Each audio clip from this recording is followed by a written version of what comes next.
My name is Dr. Chris Jenkins, and I am the CEO of the Orianne Society and the host of the Snake Talk podcast, the podcast where you learn about nature's most feared, maligned, and persecuted animals. I invite you to listen to this conversation, and maybe you'll find that what you perceive as fear is actually rooted in a deep fascination.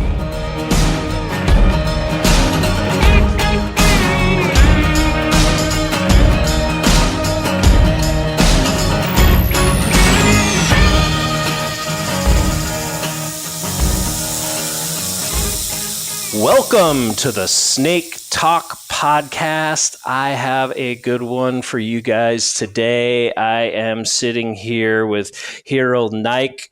She wears a lot of hats. She's working currently with Save the Snakes. She's working on or just completed her PhD. Did you just complete it? Yeah, I've just finished. Congratulations. Just a newly minted doctor, a snake doctor. And so we're excited to talk to her today. She, as you'll learn a lot more about, she lives in a really amazing place from a snake perspective, being Southern Africa and South Africa specifically, and does a lot of work on venomous snakes, my favorite topic. So we're going to talk all about venomous snakes in South Africa today, and we're also going to talk a lot about snakebite and snake relationships to people and communities in that region. I first learned of Hiral through Save the Snakes, the organization that she works with, but then a colleague of mine who's been a guest on the podcast multiple times, Emily Taylor, we're working with her on a kind of celebration of Snake Week and you know, just kind of celebrating snakes this summer coming up here pretty quick. So I noticed Hiral's name as part of all of those activities. And then I looked her up and I thought she'd be a great one to have on the podcast. So that was a long introduction, Hiral, but I'm really happy to have you here. How you doing today? Great. Thanks for having me, Chris. Great. So was I right or was I wrong? You live in South Africa? I do. Yes. I'm currently based in South Africa. Okay, great. Well, as you know, if you've heard any episodes, I like to hear everybody's story before we get into the meat of the podcast. So I want to hear yours. And I want to hear, how did you end up getting into venomous snakes? Is this something you were always meant to do from a young child, or is this something you kind of got into later in life? Gosh, it's an interesting one. And I have a little bit of an interesting history because I did not grow up in South Africa. I was actually born in Zimbabwe. And I think, as any other African growing up in Africa will tell you, you spend a lot of time in nature, and wildlife becomes a very integral part of who you are. But to cut the story short into my journey into venomous snakes, I think a lot of it was at university. And it's funny, I was listening to one of the episodes that you recorded with Brian Moritz, and oddly enough, we have a very similar story, being inspired by Graham Alexander, who is currently based at Wits University. I think the way he inspires students to kind of, learn about herpetology, it allows you to be inspired and create your own journey. Okay. So you grew up in Zimbabwe, and you talked about nature. Did you grow up in like kind of an urban setting or a more rural setting in Zimbabwe? What was that like? A bit of a mixed. I grew up in Bulawayo, which is the second largest city, but very, very kind of accessible to a lot of wilderness. Growing up with the community of people that went out for picnics, went out on safaris, and just general adventuring into the wild. It was fantastic. Yeah, that sounds great. And so you you ended up, it sounds like a lot of your inspiration for at least working with snakes, came more at university, and you ended up in South Africa and working with Graham and really being inspired by that. So how did you come to South Africa to do your undergrad, or how did you end up basically going from Zimbabwe to South Africa and studying snakes? Well, I think it was around about the time when things were kind of changing in the country. So it was quite a long time ago, early 2000s. And oddly enough, I moved to India for about 2 years and then came back to South Africa. I had some family in South Africa, and so I did my high school here and then went to university here. Okay, so grew up much of your childhood in Zimbabwe, went to India. So is your ancestry from India? Yeah. My parents are both born there. And then, gotcha. And then you ended up moving to South Africa. So your parents must have had a real connection to Africa if they lived in Zimbabwe, and then sounds like they had to go home when there was some turmoil there in Zimbabwe, but they were trying to get back if they came back to South Africa. Is that accurate? Or yeah, pretty much. On both sides of my parents, so there's a long history attached to Zimbabwe particularly. There's been a very long-standing community existing there since the 1960s, since the 1970s or so. Yeah. Okay. Excellent. So you move to South Africa and you finish high school there, and then go to university. And so you're doing your undergraduate degree. And is that when you met Graham, or was it later when you went to grad school? No, it was in my undergrad. So I did a double major in geography and ecology. I knew I wanted to work in wildlife and outdoors, and I really liked the mix of the two. And I think Graham was one of my lecturers in my first year. And then I did a field course with him in my second year. And then I think pretty much then every year after that, I had some course that was lectured by him. Okay. And during your undergrad there, obviously growing up between Zimbabwe, India, South Africa, I'm sure you've had some experiences with venomous snakes just in the wild, but was your first were you first really introduced to them by Graham? Did he have like captive snakes? Did he take you guys out in field excursions to see some of them? When was that first real, kind of connection to venomous snakes relative to Graham for you? Probably a second year field course that I did with him, and Graham at the time was working on puff adders, so a lot of his work was centered around that, and I guess a lot of the themes that he would be talking about was also centered around venomous snakes. Okay, excellent. And so he so inspired you, and you took so many classes with him, and he really sounds like was integral in introducing you to venomous snakes. So then you decide, I'm assuming that you want to continue working with these animals. Do you you go to grad school, and as we mentioned, you just finished your PhD. Did you end up doing your graduate work there with him, or did you move on somewhere else? And did you do a master's first, or just straight to a PhD? Yeah, I did a master's there as well. So I've pretty much, it's like Brian, have stayed at the University of Witwatersrand throughout my my career. But for my master's work, I actually worked on the evolutionary of diet in lamprophid snakes. So I think, the venomous snakes kind of are one aspect of it. It was also really fantastic to learn about, all these other non-venomous snakes that are often then eaten by these venomous snakes. Mm-hmm. Yeah, well, that gives a little hint to what types of venomous snakes you might have a lot of. But so first, with your master's studying evolution of diet, what what was kind of like your general, the 30,000 foot level of your thesis? Like, what were you studying? What did you figure out?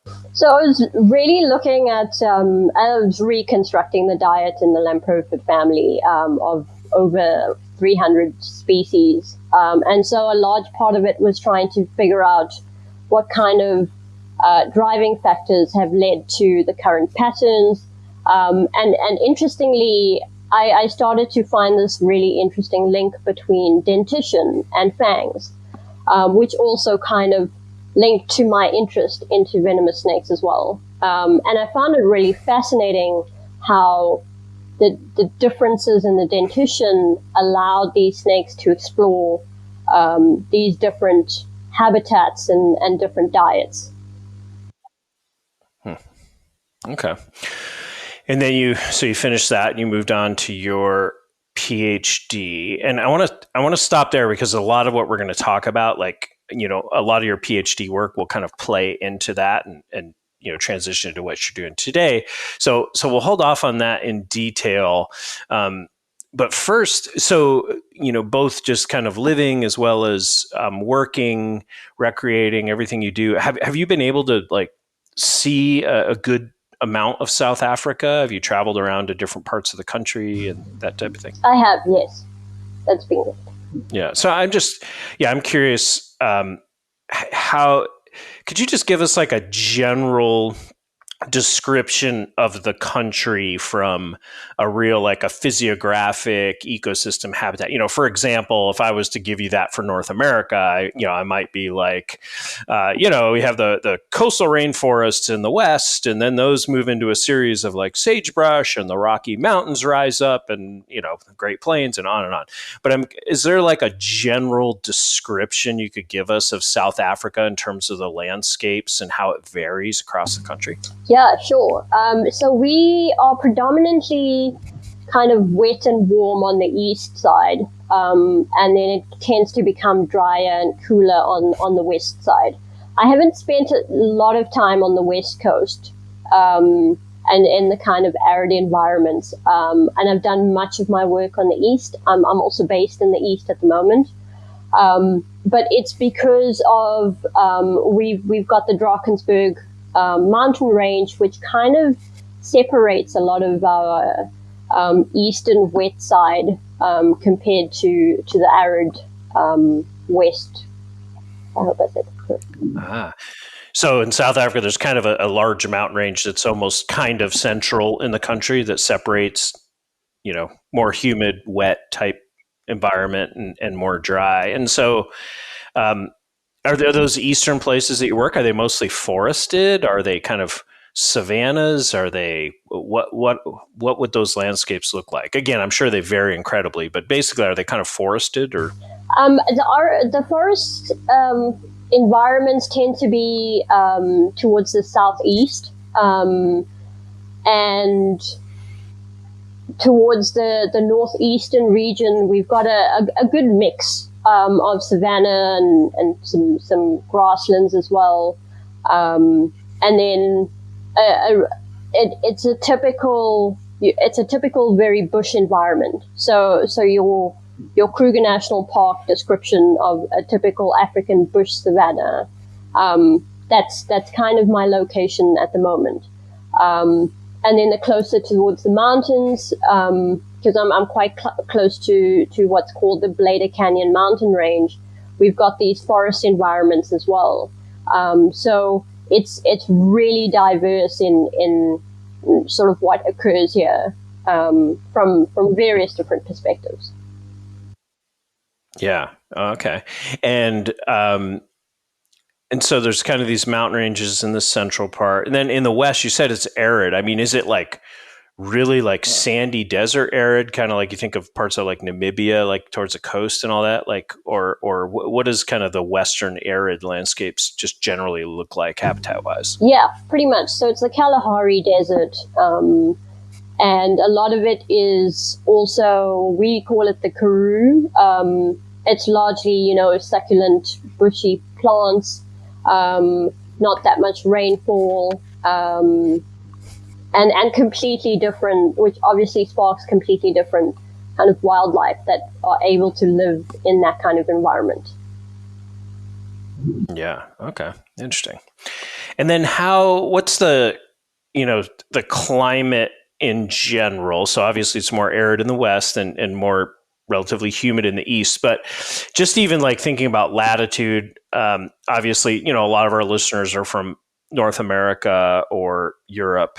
And so they're, first of all, you're in the opposite hemisphere, but like, is it kind of a warm region year round? Do you get very distinct seasons? Is it monsoonal? Do you get like 4 seasons like many people think of in, like, again, Europe or North America, where it's very temperate climates? What's just the general climate across the country? So I think across the board it does differ because of our various landscapes, but we typically have a summer rainfall in a large part of the eastern region, where I'd say the bulk of the country gets summer rainfall, typically between November to March.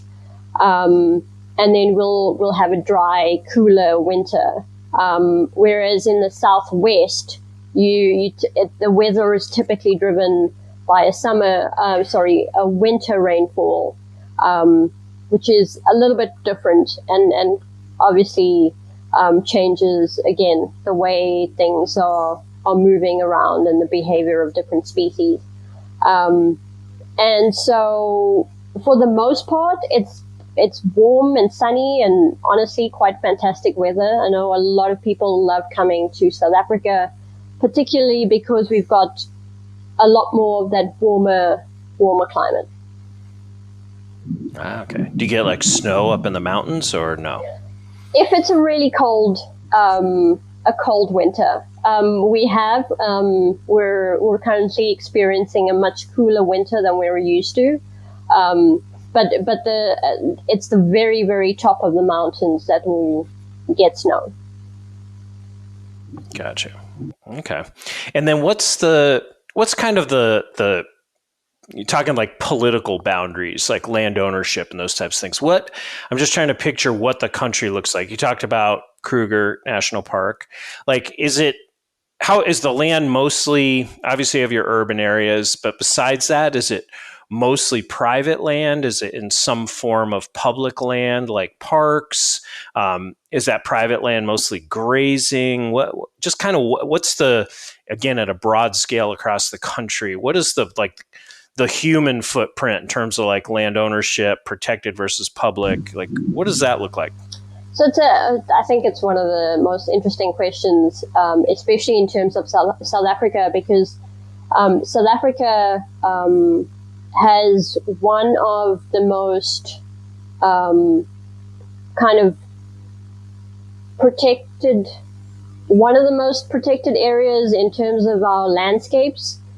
We've got a lot of these different fragments and a lot of a large mixture between kind of public and private partnerships that exist outside of that.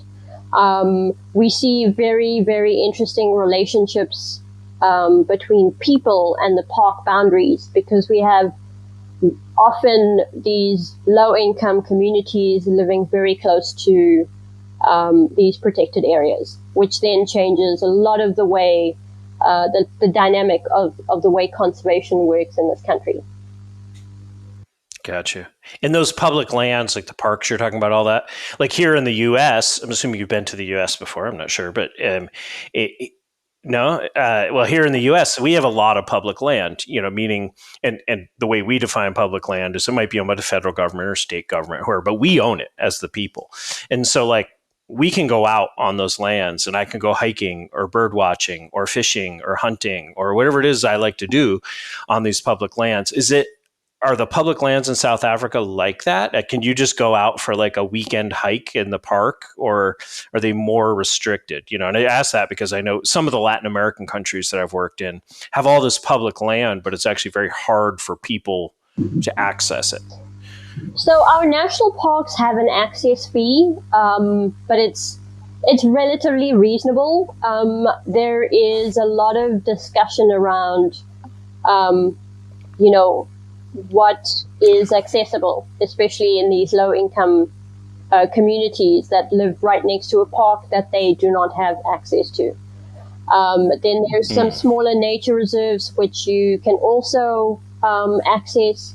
But other than that, it's often quite difficult to go out on a hike and just enjoy nature. Yeah. Oh, interesting. And so a lot of our listeners are like, kind of like probably thinking they signed on to like a geography podcast, but there's a method to my madness, and that I'm really like painting like the background scene for what we're going to really talk about. Because I knew, some of what we just talked about, but, South Africa, the point here is that South Africa is a very diverse country with many different types of environments and ecosystems and topographies, and has kind of interesting land ownership with a fairly large amount of public land. And so I wanted to kind of paint that picture from someone who knows it much better than I do, because now I want to overlay the concept of snakes and venomous snakes in particular, first at kind of like a course level, and then I want to drill all the way down to work you've been doing and work you're doing both with snakes and communities currently. So let's start again, thinking at that high, broad level of geography, and thinking about venomous snakes in particular. Talk to me about venomous snakes, against this backdrop that we just painted, this geographic backdrop. So, kind of what types of venomous snakes do you have? How do they distribute just generally among these different ecosystems? These like this public-private kind of land split, how does that influence snakes? Again, at this real high, like 30,000 foot level. Just give us the overview of how you view venomous snakes in South Africa. Hey everybody, I just wanted to take a break and tell you guys that snakes are one of the most persecuted groups of animals in the world, but we are dedicated to changing that. The Orian Society works every day to ensure there's a future for these amazing animals. If you care about snakes, wildlife, or wild places, and you like what you've been hearing on the Snake Talk podcast, support us today by donating on our website at www.orian.org.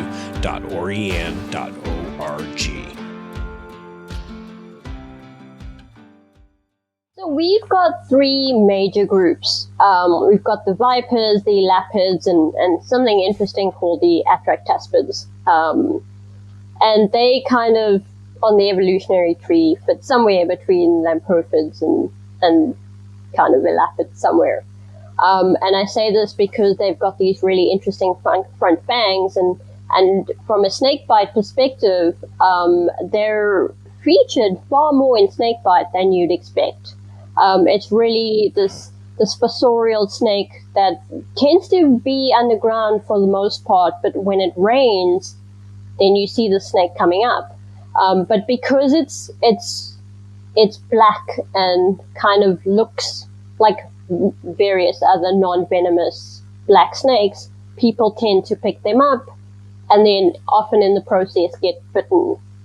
And this, of course, you'd see this pattern largely happening on the eastern parts of the country because we've got the rainfalls that then kind of assist in the process.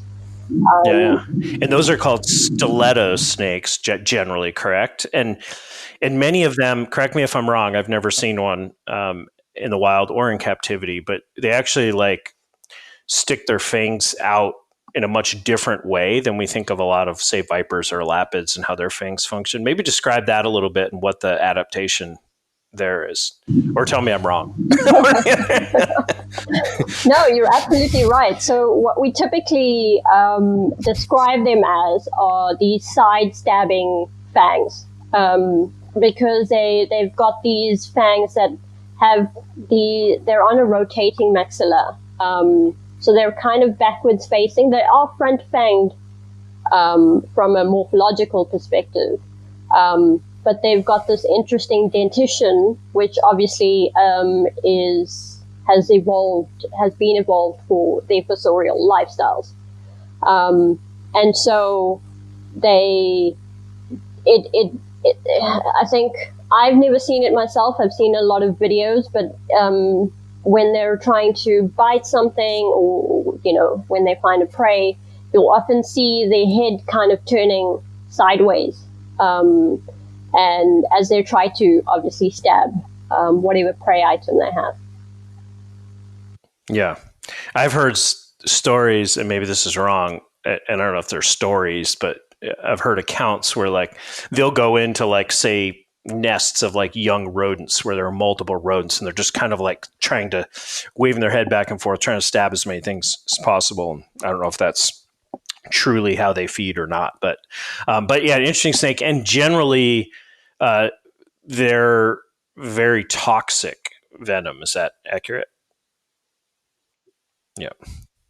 And so you talked about in the East, where you have this more rainy environment, that you end up getting a lot of stiletto snake bites in humans, largely because of the climate differences that you explained earlier, meaning it rains a lot, and that's when these animals are on the surface. So there's more overlap in that regard. But do stiletto snakes generally live across all these different environments? Are they out in the more arid regions and the more mountainous regions, or are they really most diverse, most abundant, kind of in those eastern, more music type areas? No, they're quite broadly distributed. Oddly enough, most of our snakes do tend to have a wide distribution across the country.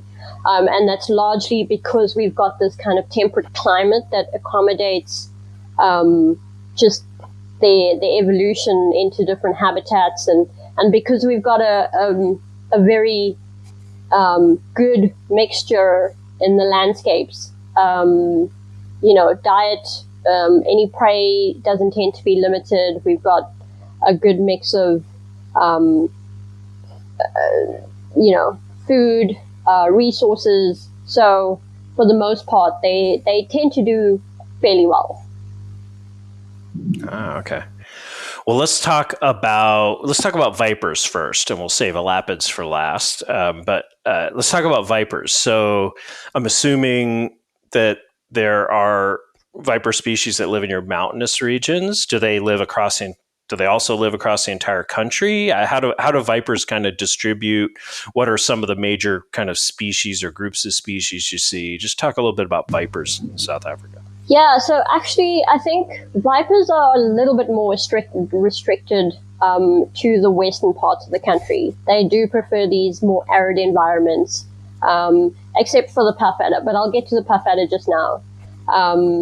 Some of the other species some of the other vipers tend to be a little bit smaller, so they've got quite specific habitat types, but we've got things like the berg adder and the puff adders, things that are able to dominate different landscapes.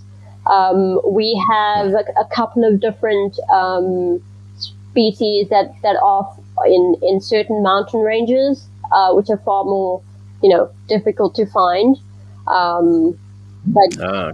I said that because I know further as you get closer to the equator in Africa, from what I know, vipers, there are multiple mountain vipers, but I guess maybe you're so far south that they don't really diversify that far south. Yeah, so there's a few species that are that live in these mountain habitats. But again, I think it's we'd have to go back to kind of the biogeographic history and look at why there's only certain species that stayed in the mountains and the rest kind of expanded outwards. Okay, puff adders, they're the big hitter here in a sense. You correct me if I'm wrong, but my understanding is that if I had to put them, like, if somebody, you get this question all the time, and it's a hard question to answer, as I'm sure you get it, but like, what are the most dangerous snakes in the world, right? And there's all kinds of ways to measure that drop for drop, venom-wise. There's size of the animal, amounts of venom it delivers, the distribution of them, how much they actually overlap with humans, either in behavior or distribution, on and on. But I think of puff adders I put them in a category of one of the most dangerous snakes in the world. And I don't know exactly why, but I do know they account for a lot of snake bite. So maybe talk about puff adders, how they, distribute. You said they're widely distributed, but talk a little bit about puff adders, how they distribute relative to humans, and and are they indeed a very dangerous snake? I'm doing air quotes for listeners. On the list of global snakes. So it's quite interesting with puff adders, I think, in Africa, because they are one of the most widely distributed snakes on the African continent.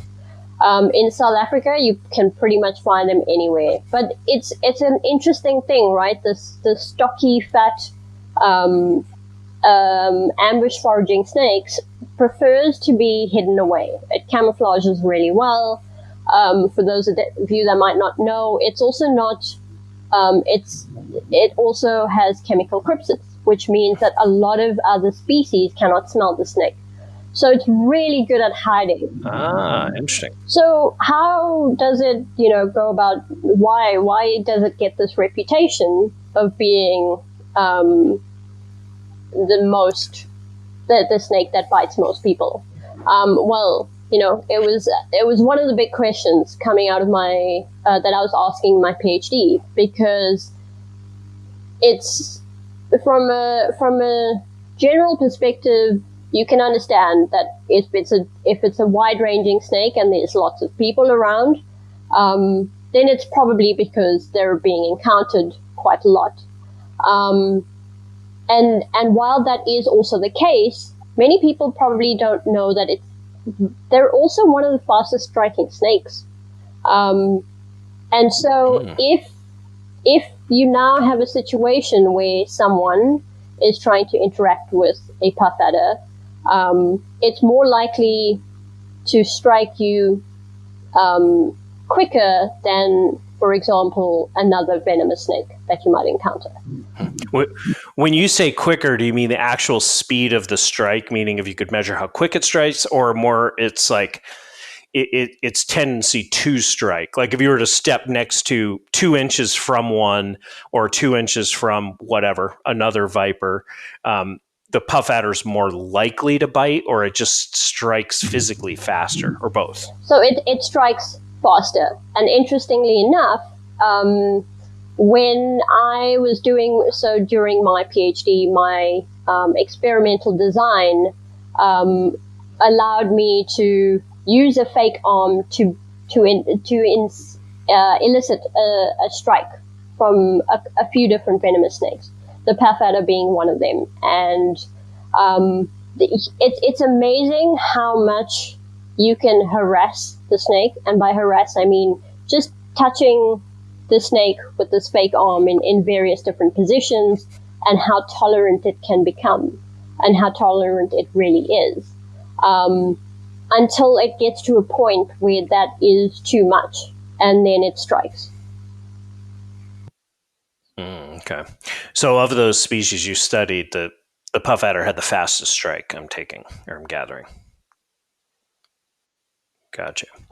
Interesting. Well, let's stick on puff adder. I know we're delving into your PhD a little bit. We'll get back to elapids in a little bit, but with puff adders, so this reputation is warranted, meaning that they're responsible for a large number of the world's snake bites every year, certainly within Africa. And then I'm assuming, you can answer that in a second, maybe I'm wrong. And part of it is because, one, their wide distribution. I'm sure they overlap with people. I'm assuming they actually do relatively well in proximity to people. There's some snakes that just don't do well around people. Once you start killing adult females or whatever, their populations crash and they're gone. So here in North America, our two big species are copperheads, which account for the most wild venomous snake bites every year, and then timber rattlesnakes, which I believe account for the most deaths in North America due to snake bite in the wild. And the biggest factor there is that those are the two widely distributed snakes, and they really overlap with people. That's the, we have snake species that have much more toxic venom, that, whatever it might be bigger and deliver more venom. But those two species overlap with people. Copperheads love living in people, like around people's houses, so it's kind of a long way, but I'm asking you again, just kind of diving a little deeper on those factors. So first of all, it is indeed true that they account for a lot of snake bites, and maybe talk a little bit about that overlap with human activity that may account for that. Yeah, so I think, for example, something that I've found quite interesting, and I've had a chat with multiple people about it, is that the puff adder breeding season is actually not in the summer season. So it tends to be a little bit after that. So we suspected that this was very much linked to their breeding season. And so when males are looking for females during a few months, they tend to be far more active. And so when they're active and looking for females, if there's an interaction with a human in that situation, then it's very likely that there's going to be a bite. And I think, we've seen, as in many other parts of the world, we're encroaching on our natural habitats. And so the snakes, if they don't have anywhere to go, they're going to start moving into spaces that allow them to hide, allow them to have, find prey items, even shedding. If they've got a really good human hiding spot that allows them to stay there and they can shed for 2 weeks, then it's very likely that they're going to find that space. And obviously, if there's an encounter when any snakes are shedding, we tend to find this increased defensive behavior in the snakes as well. Mm-hmm. Yeah, so they do sound a little bit like copperheads, although copperheads are very benign venom. Their venom is not that toxic, but they live around people. Like, they do relatively well. I'm sure people kill puff adders, people kill copperheads here, but they live in wild places, but they also kind of live on the fringes of humans, where there's rural development. They live fine in those areas. And like you said, they might go use somebody's rock wall to shed their skin or to gestate, and prep for giving birth, those types of things. So it sounds like there is a large overlap, both distribution, snakes doing relatively well around people, being, can acclimate to things people put on the landscape.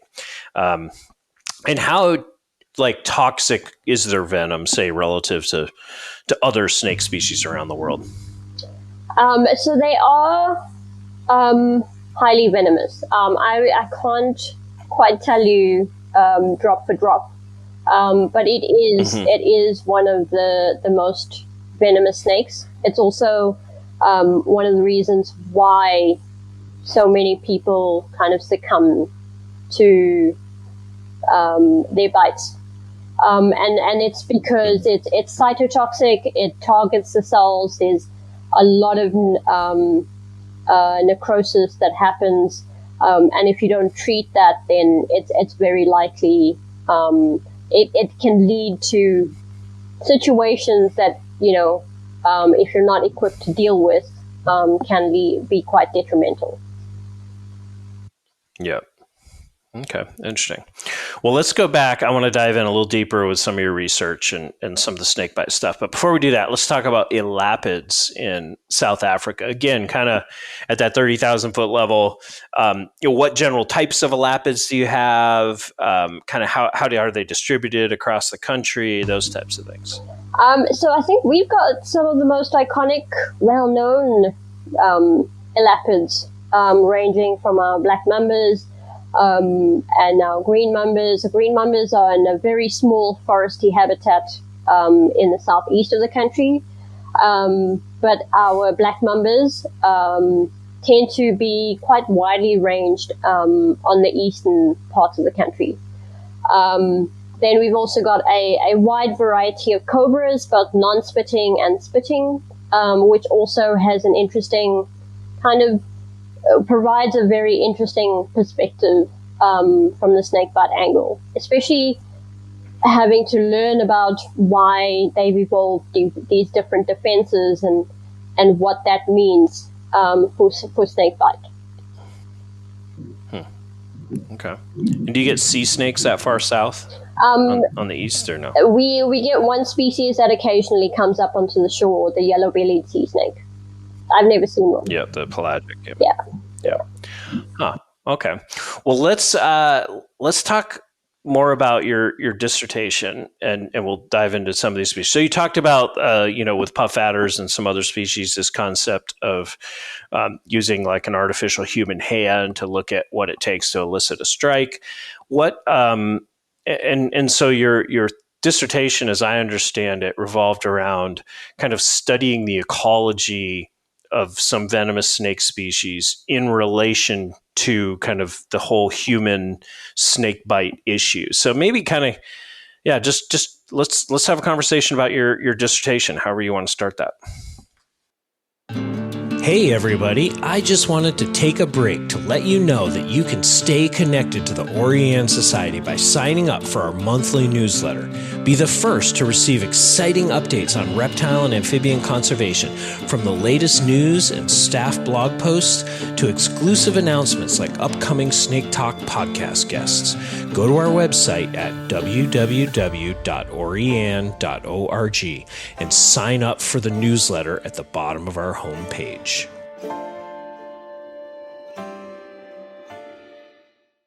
I thought a lot about what I wanted to do with my PhD, and this was largely around the time when snakebite became quite a big focus internationally, and the WHO had declared it a neglected tropical disease, and I was already volunteering with Save the Snakes, and I kind of wanted to do something a little bit more applied. And so it provided me with a really good platform to try and learn about the relationship that venomous snakes have with people, particularly in South Africa. And I, under the supervision of Graham Alexander, it was really great to start thinking about things that hadn't really been explored in the African context before. So things like creating an experimental design where to elicit strikes. This has been done in a lot of North American snakes and a couple of the snakes in Australia and other parts of the world. But we've never really done anything of the sort in Africa. And it's quite interesting, right? Because these are some of the most well-known venomous snakes that we encounter. So I was very lucky to be able to explore this relationship between venomous snakes, especially in the eastern parts of the country where I'm based, and it's just kind of where I came to do my research, because the WHO has categorized venomous snakes into category 1, which are species that tend to bite, or tend to have a broad distribution and tend to cause a lot of bites, and category 2, which have smaller distributions and are not featured in snakebite incidences as often. And so I largely focused on the category 1, which were the Mozambique spitting cobra, snouted cobra, the black mamba, and the puff adder. I didn't really focus on the Cape cobra. The Cape cobra is also on that list, but that one's largely restricted to the western parts of the country. So I started delving into probably a topic that is a very interesting one, because I think we're still learning so much more about it. And even throughout my PhD, a lot of it was tackling the fact that we don't even know what the actual number of snake bites are, and also the vast contrast between the knowledge of snakes that healthcare professionals have and the communities have, and we don't have enough snake bite or snake experts in this country to be doing this vast amount of education to help people out either. And so it became this really interesting kind of puzzle, trying to put the pieces together to figure out why the snakes were behaving the way they were through these experimental procedures, and then trying to figure out if there's a relationship or if there's any kind of distribution that we can say is very much driven by the distribution of the snakes and this interaction between people. And so was the primary experiment or manipulation you did using those artificial hands, or were there other things that you did as well? So one of the other things I was also investigating was So Mozambique's spitting cobras tend to be one of the few species around the world that bite people in their sleep. And so I had designed an experiment to try and figure out, what is it? Is it just prey, the scent of prey that's attracting Mozambique spitting cobras into people's homes? Is it something else?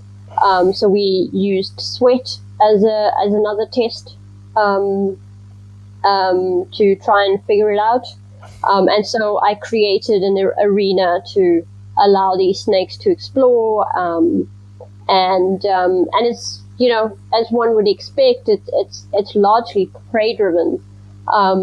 It would be, I think in a PhD like this, it's quite difficult to, for example, do something like a telemetry study, because what you'd want is to track a snake in a human habitat or human areas, which is obviously, far more difficult to do. Yeah. And so it's not just like a behavioral thing, meaning like the Mozambique spitting cobra, they're, say, attracted to humans' a bed for temperature or something like that. And it's like the humans like roll on them. They're actually like attracted to the human and bite them, specifically thinking they're prey is what your evidence might suggest. Yeah, so that's kind of what came out of it. But I think I will say that there's far more going on than we can say. It's easy to try and experiment with several different individuals, but in a case with like snakebite, I think there's the human factor is so complex that there's so many factors that could drive that behavior. And so if, someone's out there wants to work on Mozambique spitting cobras and see what they're doing, like, that would be great. Well, let's talk a little bit more about the artificial hand experiment. So you talked about them relative to puff adders and the idea that, it took a little bit of, there was a point at which, you'd kind of handle them with this artificial hand and they wouldn't strike right away, but they would, after a while, they kind of hit this threshold and then they would strike, and that strike was very fast. So, but let's talk a little more general about those hand experiments and you did it across multiple species. Basically, what did you learn about venomous snakebite using that technique? If there's one message, it's probably that snakes have warning signals for a reason. And different species have different warning signals. And it's important to acknowledge that. Cobras will hood as a defense for a reason. They'll mock strike if they need to. without eliciting a bite, because again, venomous bites and biting anything is very costly for a snake. So if it can avoid having to bite anything, it will. So with the black mambas, it's got that typical black mouth, which it displays. And it was quite interesting to know the theory of the different defensive behaviors, and then physically seeing them displayed with each of the different individuals. Even with the puff adders, they would hiss, they would puff, as the name suggests, and they would move in different ways to basically announce that the snake is there. The snake does not want to bite. It's giving you enough warning until it is completely forced to react, because it has no other choice. Mm-hmm.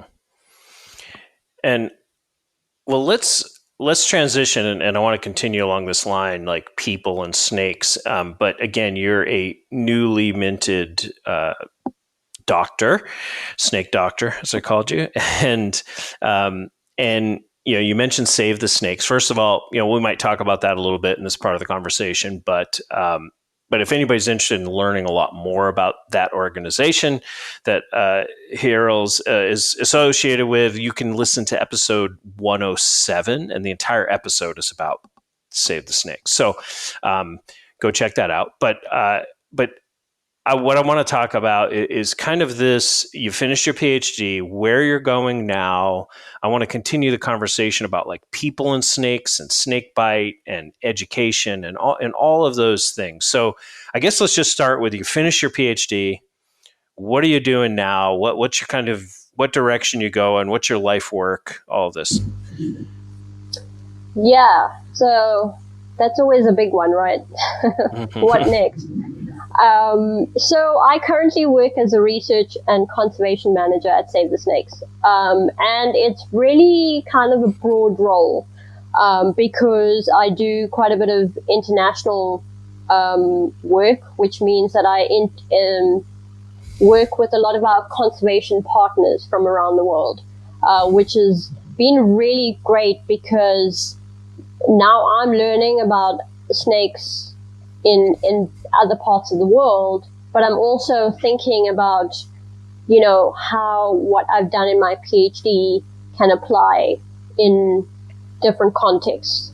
And that means, coming up with projects in the near future that will start to investigate the relationship between people and snakes in other parts of the world, in other species. I think one of the things with a PhD, for example, is that it's very focused on the subject matter, but it also allows you to start thinking about certain questions with other snake species, especially things like non-venomous snakes. How are non-venomous snakes displaying defensive behaviors, and what is that? How do people react to those in comparison to venomous snakes? And so there's a lot of different questions to ask, but I think a large focus of that is really how we can promote harmonious relationships between people and snakes, by learning a lot more about the ecology of snakes. Mm-hmm.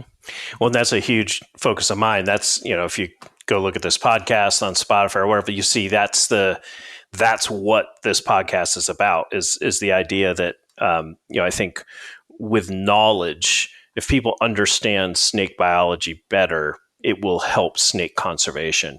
There'll be, less persecution. There will always be persecution of snakes. Like, I'm not living in a fairy tale land, but yeah, so that's interesting. So you're working broadly now across the world with Save the Snakes. Is that something you think you'll continue? Do you think you're going to kind of build this research program that you're talking about within Save the Snakes? Are you interested in, getting more into academia, maybe, following Graham's footsteps, maybe becoming a faculty member someday? What does the future hold for Hiral? So academia was never really my focus. I think I knew quite early into doing my graduate degrees that it wasn't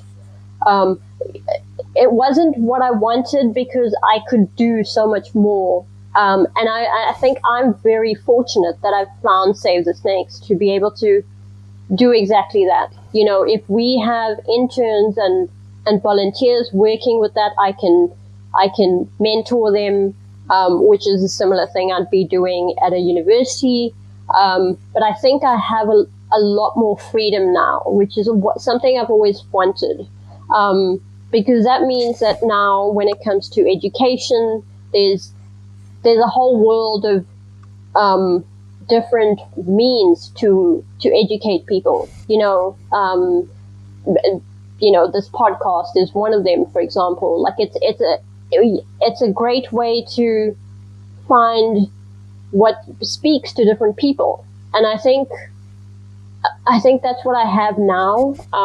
This platform and this ability to be able to delve into different ways of not just doing education and research and conservation, but also expanding the knowledge of snakes. Working, part of that is working with other professionals at NGOs, at universities, at zoos.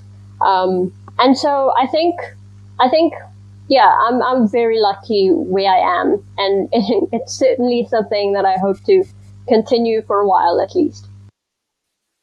Yeah, great. Well, I do. I love what you're doing. You're making the world a better place. So keep doing it. And again, I'll just remind everybody that you should go check out episode 107 if you want to learn a lot more about Save the Snakes and the direction that Hiral's gone with her career. So, I really enjoyed that conversation. But as you know, I like to have all of my guests tell me a snake story. So I want you to imagine that, we've just spent some time out in the bush and looking for snakes, and we're sitting around a campfire at night, telling our day's stories. And then, I turn to you and I ask you to tell me your best snake story. Yeah, snake stories are always tricky, but there is one that comes to mind, and it's a particularly special one because it speaks to this natural historian side of a lot of us herpetologists. So this research center where I was based, we tend to have a good variety of snake species. And one of the staff there heard the birds alarm calling. So typically we know that these alarm calls, well, because we're all interested in snakes, we always pay attention to these bird alarm calls. And in this situation, we had these bird species alarm calling because there was a vine snake. So vine snakes are colubrid snakes we find here, but also one of our venomous snakes. And so this vine snake was after the chick of one of the black-capped bulbuls that we get here. And so I immediately got my camera and went to go see what was happening. And so I was on my own watching this whole scene kind of play out.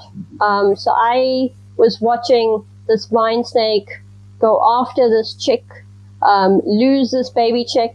For about 2 hours, I was just trying to see, I was observing this vine snake coming down the different branches, getting to the chick, and eventually losing the chick. So it was like a one of those BBC documentaries playing out right in front of me, which resulted in what we also typically know as the result of many snake-prey interactions. Yeah. Fascinating. Love natural history. And yeah, I think that's a good story to inspire everybody to just get out in nature and observe it. And, whatever it might be, you'll have an amazing time. Much better than TV or YouTube or any of this stuff. So, well, that's great. Thank you so much for joining us today, Hiral. And I hope that I'll talk to you again soon. So thanks again. Yeah, thank you so much for having me. Great. And I want to thank the audience and tell everybody to remember snakes are animals too. And it's a privilege to see one in the wild.